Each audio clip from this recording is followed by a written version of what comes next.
In partnership with the Texas Department of Housing and Community Affairs, Harris County Community Services Department, the Texas General Land Office, the U.S. Department of Housing and Urban Development, City Community Capital, and Enterprise Housing Credit Investments.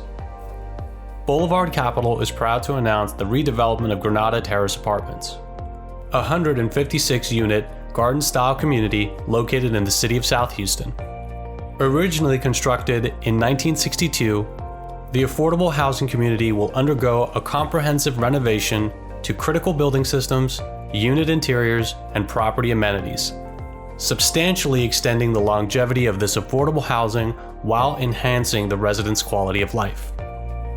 The community will feature numerous renovated as well as entirely new amenities, including 2 swimming pools, a community garden, business center, a children's playground, and barbecue and picnic areas for residents to use. Construction is expected to be completed at the end of 2021.